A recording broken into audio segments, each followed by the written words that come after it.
Hey guys, it's Drac and I'm working on a personal project. Now I want to preempt this video by saying that a lot of the work that's been done so far, in fact the majority of it, was done by a Nerf Revolution user named Poptachi, and he does phenomenal work for custom lock and load stuff, and I don't want to take any credit from him. This is his work, and it's very nice work.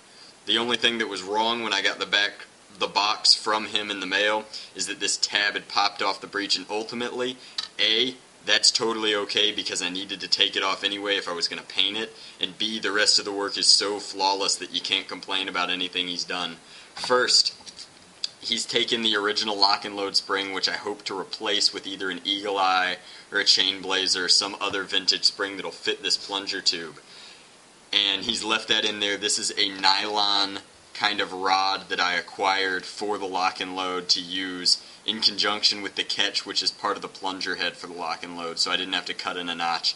This is a very nice priming rod, and then he redid the seal up here with a washer, and it's a rubber washer and then another rubber washer underneath it, and then that's one Phillips head screw holding it in. To change the spring, I'll be removing this side because he did such a good job on the seal, I don't want to mess it up.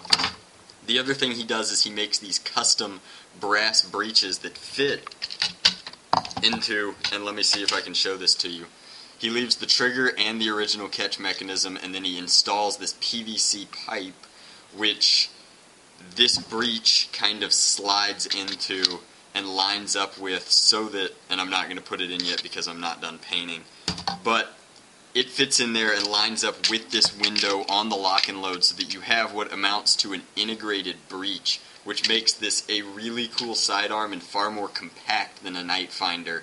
When you take a night finder and you coupler it, you usually have to put a speed loader on it, and that makes it a lot larger than this is with its integrated breech. And I think that's really cool.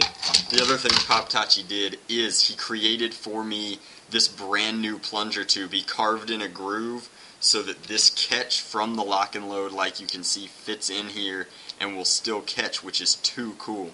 He made this entirely from scratch, and I'm not sure what he made it out of.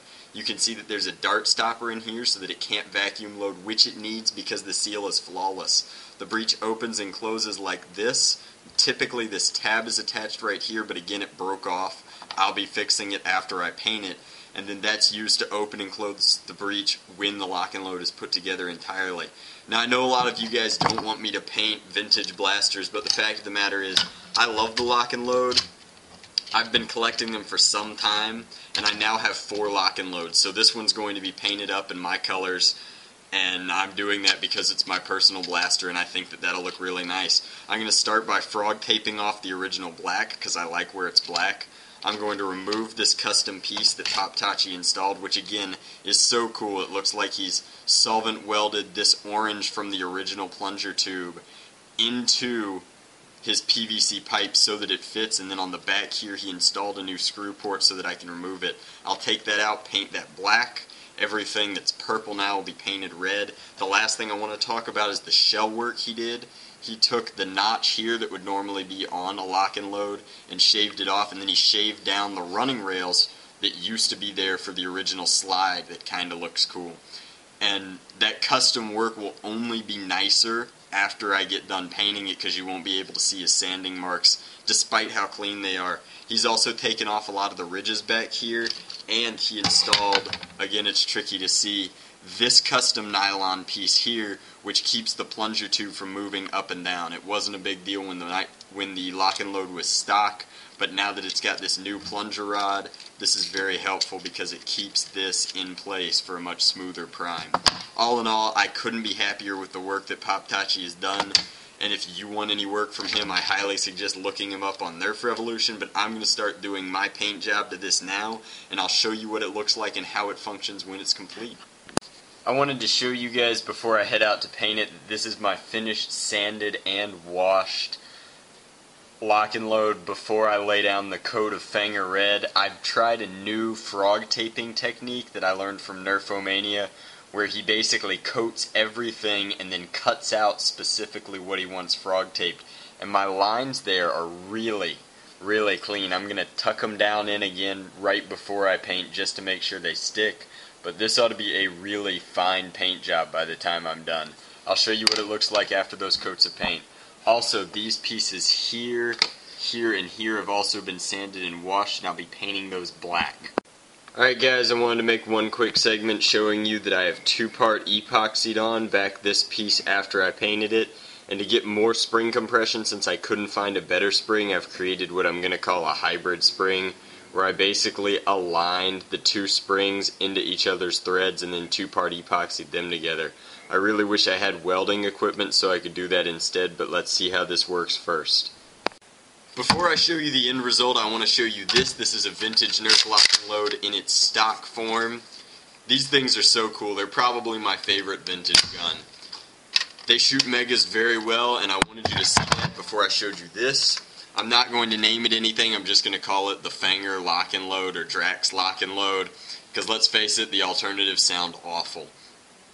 But first, I want to give a big thanks to Poptachi for helping me by building the internals for this blaster and doing a lot of the cosmetic work on the outside. He does fantastic work. He's on Nerf Revolution, with it, which is great because since he's on Nerf Revolution, you don't have to deal with Nerf Haven, and that's a huge win.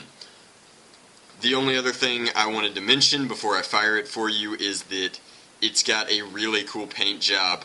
The dark red complements the black that's on there naturally, very nice, and then the black tip, while debatably too realistic, I will always be covering with flagging tape when I use it outside, but when it's on the favorites wall, I want it to look really cool and show my handiwork as a painter. So I'm pleased with how this turns out, and this is how it looks. The priming rod is white, but I didn't really want to paint the priming rod because I wanted it to move smoothly. But this back piece has been painted black, and the trigger's been left transparent because transparent pieces are awesome. I'm going to show you how the breech works. It's been opened now.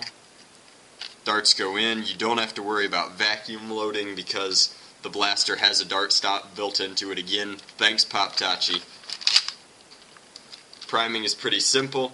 When I fire it, I get 70-foot ranges easily. When I average it, I get about 75 feet. For a sidearm, that's phenomenal.